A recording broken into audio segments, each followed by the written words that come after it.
Hi, this is Marek from Tryb. Today I would like to tell you more about a game called D.E.I. Divided Impera that I got for review from Ludus Magnus Studio. Thanks for sending it to me. And this is a strategy area control game for 1 to 4 players that is set up in a post-apocalyptic future in London, where there is this nation of purebred overlords that rule the remaining factions of mankind, of humans, and you are a scrapper faction of survivors, and you try to gather different technology and resources in London in order to get supplies and medicine and in order to survive. So you will have your faction and you will move around London, you will gather technology, you will gather energy in order to get supplies at the end of the game, and the person who gets most supplies wins the game. The game includes solo mode, not inside this base game box because the base game is for 2 to 4 players, but if you get the wide depth expansion, the wide depth expansion includes a solo mode with automa that you can play against. Let me show you how to play D.E.I. and then I will tell you what I think about this game. This is Divide at Impera during a solo game. Don't worry, you will see some solo elements, but first I would like to explain to you how to play this game in general, and then I will move to the solo mode where you play against automa. The main area here is the map of London. This is a modular map. It's constructed from these square tiles. You will construct the map during the setup of the game. This is there's a recommended setup in the rulebook, but you can construct it as you want. You just have to follow a few rules that are written in the rulebook. The map gets bigger with more players. This is a setup for a 2-player game where you have 9 tiles. With more player, you have more bigger map, so everyone can move around. On the map, you have different areas. You have a neutral refuge, the central part here, and this is a location where you will be able to recruit and list new units. You have different regions. They are divided by this shadowy lines here, but you can also see you have different levels of the area of the map, because the elements that are higher are roofs and the elements that are lower are ground, because you can move in this game either on roofs or on the ground. You can move from the ground to the roofs if you have constructed special elevators. You can construct bridges to move around roofs. So this game is, you can say, 3D, because it matters if your units are on the ground or on the roof. Also, what you can see on the map, there are this green, blue and red tokens, and they are called outposts, and they are very important because controlling outposts will give you points, will give you access to better cards, because you have 4 different markets with cards that you can acquire during the game.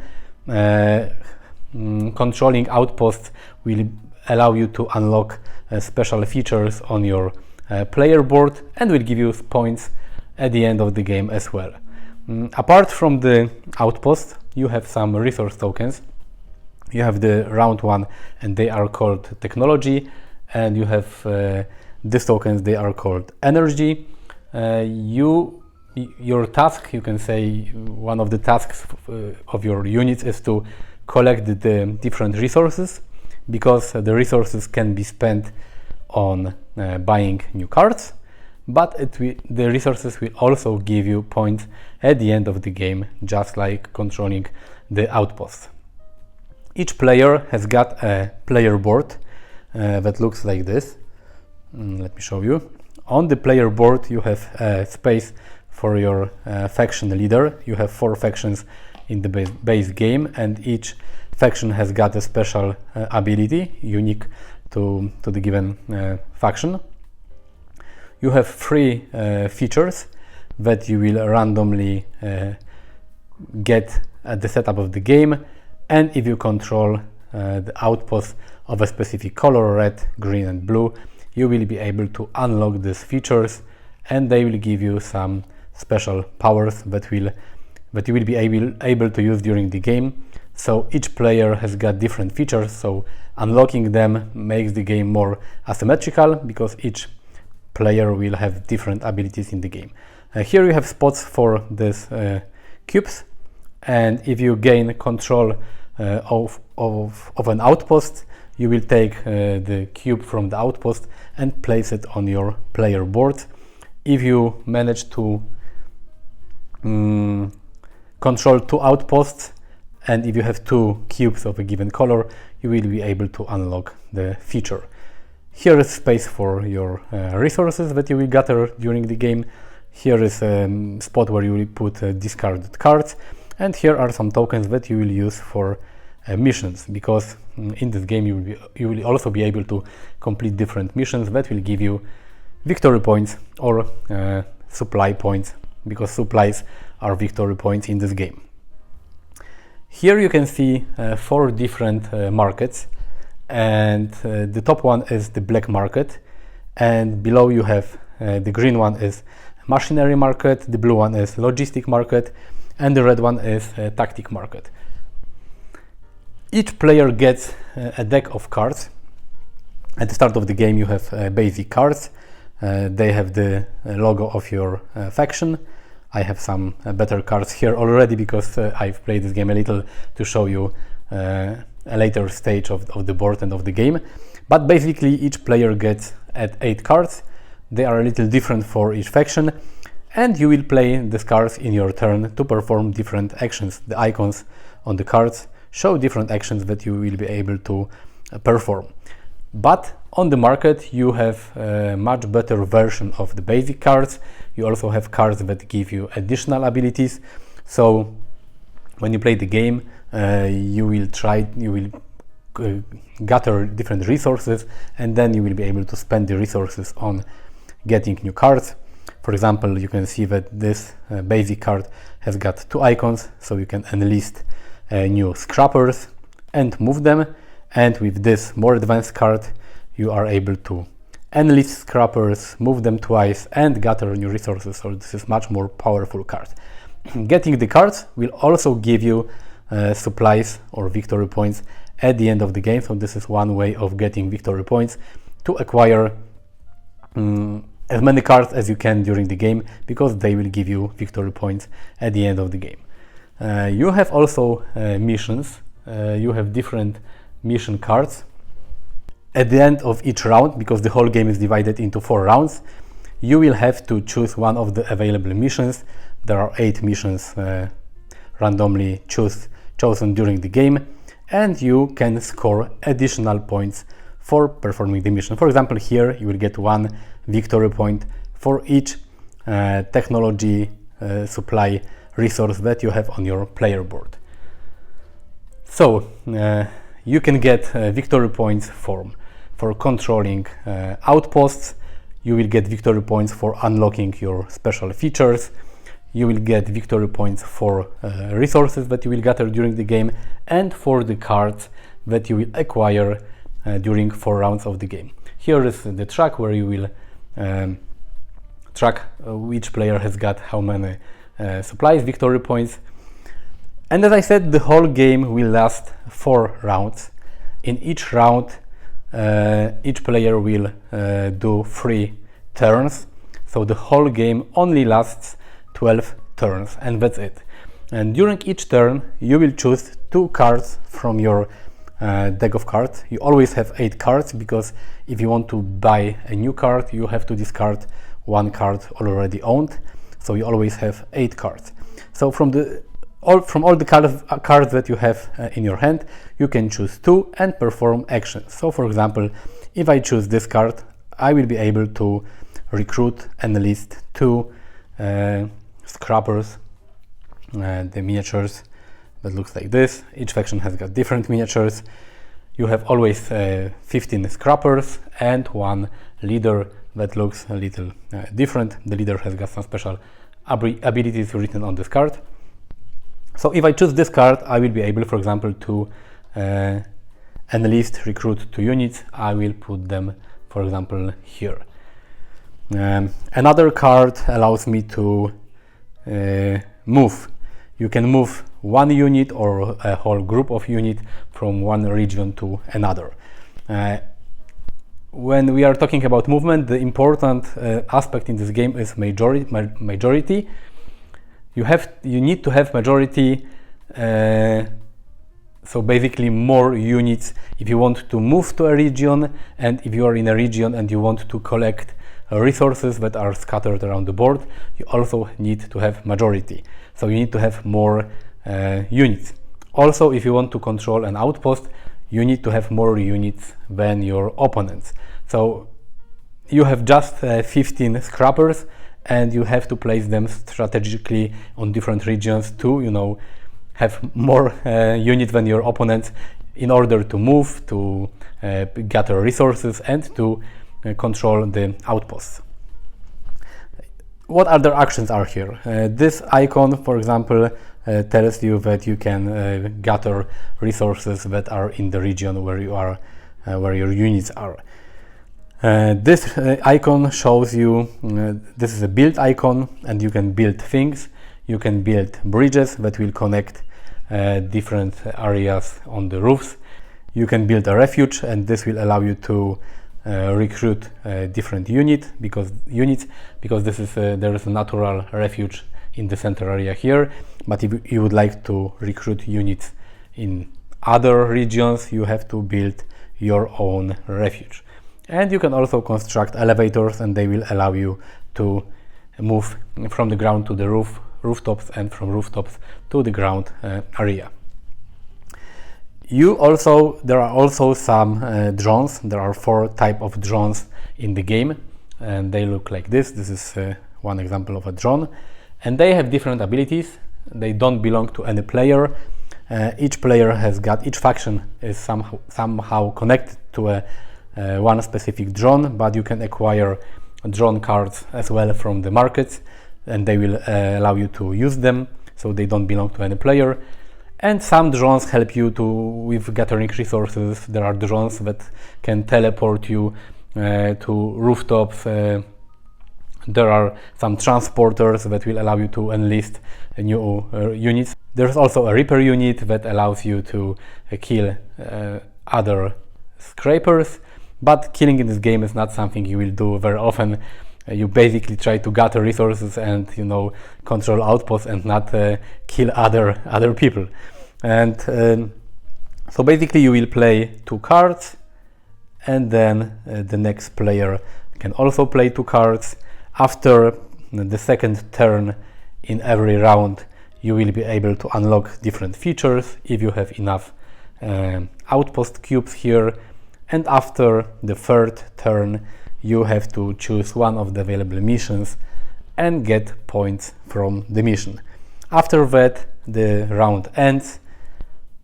You move this round tracker that is here below the mission board, and the game continues. After 4 rounds, every player counts the supply points from the cars, from outposts, from everything. Some points you will get during the game from the missions, and the player with most supplies wins the game. So this is basically how you play D.E.I. If you want to play this game solo, you need the expansion called White Death, and it includes additional factions, some mercenaries, an additional technology market that you will use instead of the black market. But apart from all the factions and stuff like this, you will also get Automa. And for Automa, you will have to use Fauns. This is a new faction that you can also use in a multiplayer game. But if you want to play against Automa, you have to use factions for them. And they have a special board, some units. You have some, cool big units for the Fauns, and you also have a Automa deck.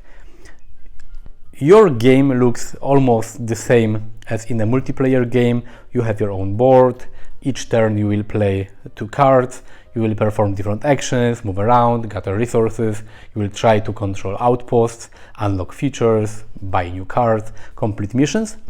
And as for Automa, they also have units, and they will also try to, they play a little differently, but they will try to get cards from the market. The cards will give them points, they will try to collect resources, they will of course move around, and they will try to control outposts just like you, with the main difference that at the end of each round, remember that we have 4 rounds, at the end of each round, if Automa controls an outpost, this outpost will be removed from the game. You will put the outpost on the Automa board, and Automa will get points for the outpost. But the outpost will be removed from the board, and you will not be able to control them in the future rounds, so you have to be careful. Each turn Automa reveals a specific number of cards. On the first round you will reveal 3 cards, then 4, then 5, then 6. On each turn you reveal the given number of cards, and the Automa tries to perform different actions. Like this one, this is raid, and Automa will try to get a card from the market if Automa has got enough resources to pay for them. Here Automa will try to gather resources or move in the direction of a resource or in direction of a specific outpost. And the last action is enlist. Automa will try to recruit new units. And you start from the top, you will try to perform the top action. If Automa can perform the top action, then you take another card and another card. For example, 3 cards in the first round per turn. If Automa cannot perform the top action, you try to perform the second one, then the third one, and the fourth one. So this is like a priority.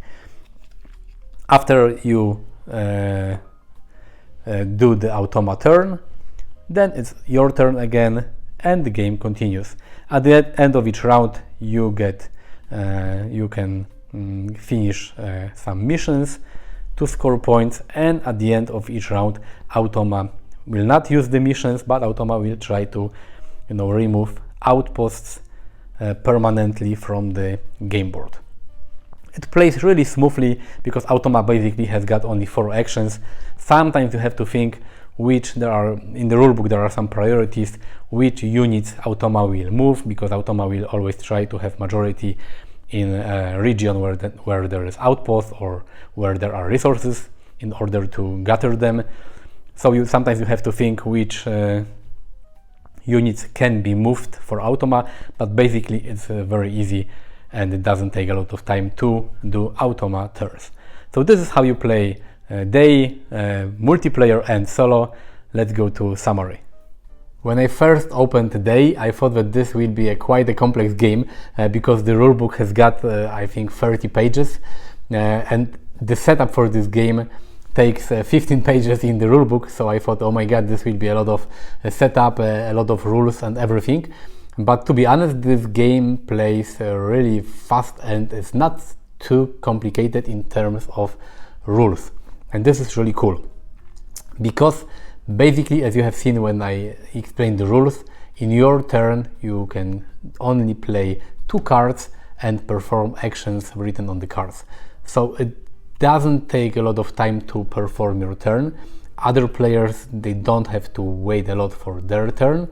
The rulebook is really well written in terms of explaining all the actions, all the tokens, all the icons, everything, because the game is more or less language independent. You have only icons and some symbols on the board, on the cards, on the player boards, so you just need a rulebook. There is also a cool reference sheet that you get that explains the whole game flow and explains all the feature tokens that you can acquire in the game. So this is really cool.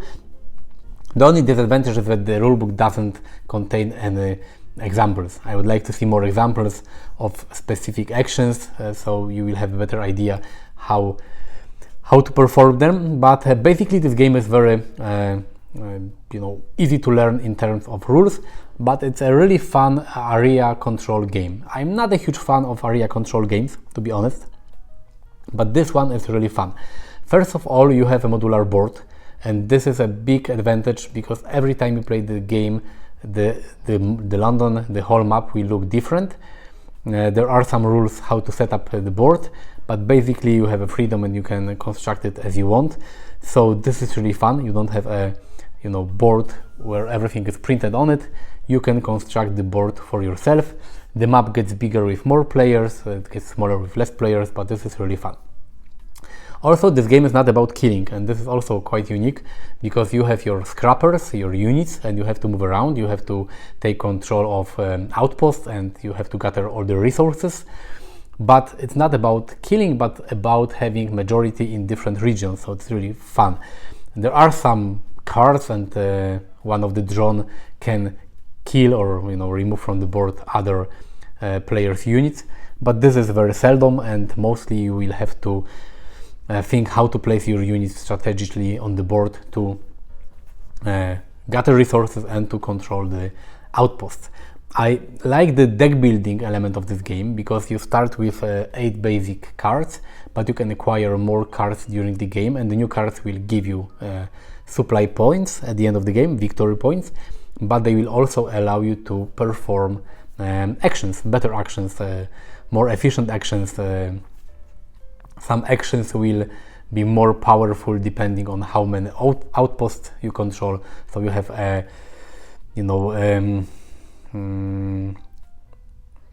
there is a sense and a purpose for controlling outposts because you will be able to buy better cards and to use them more efficiently. So it's really fun. I also like that this game is not long.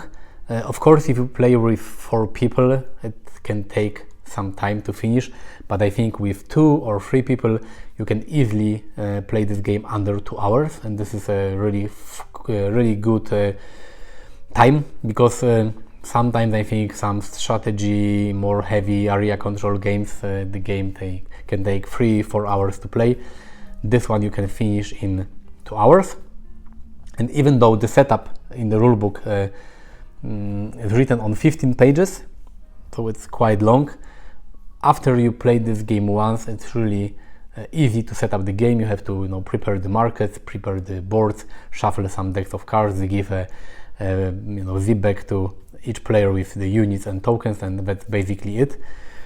As for the solo mode, it's fun. Of course, the automa works a little different than the player in some aspects, because it also places units and tries to gain controls over outposts, but automa will also try to remove the outposts from the board, making it harder for you to acquire cards from the market, because some markets require to have control over 2 outposts, and if automa takes the outpost of a specific color, it may be impossible for you to buy some cards. But I like that automa is not overly complicated. There are some rules that you have to learn, but the whole rules for automa are written on just 4 pages, including automa setup, so it's not really long. You just have to reveal automa card and perform the actions that are available, so it's really cool. This is the White Death expansion that allows you to play solo. Solo mode is not the only thing included in White Death expansion, because you will get 3 additional factions that are more different than the factions from the base game, more advanced. They play differently. You have mercenaries module that you can add, so you can hire some mercenaries. You have weather cards that you can use, so they add some special effects for each round. You have a new market of cards, technology cards, so you can replace the black market from the base game with the technology market from this expansion. So it's a really cool expansion. From what I understood, these are the stretch goals that were unlocked during the Kickstarter campaign for D.E.I. So I'm really happy that they have released it, because sometimes I know that, for example, solo mode, some publishers unlock it during Kickstarter, but they don't make it available to buy outside Kickstarter. So it's cool that Ludus Magnus, they release the White Death expansion, and you can get it to play this game solo, for example. There's also the D.E.I. will be relaunched on GameFound soon. I will leave link in the description of this video, and they will reprint it so you can get it again with all the expansions, but there also will be some new expansions, some new content. So if you're interested in this game, you can check it out. I will leave link in the description of this video. So D.E.I is a really easy to learn, fast, fun area control deck building game, you can say. I really appreciate that it works solo, because there are not many area control games that can be played by just solo player. So I really like that they included the solo mode. There are a lot of expansions for this game. I haven't checked all of them because a lot of them are not compatible with playing solo, but you have more factions. I think there's even a story campaign to this game. There are a lot of expansions. You can check them out on the Ludus Magnus Studio website. So if you like area control games, this one is really fun to play. Click the like button if you like this video, subscribe to my channel, visit me on Facebook, Instagram and Twitter. I will leave links in the description of the video, as well as link for a D.E.I reprint game found campaign. Thank you for watching. See you next time. Bye bye.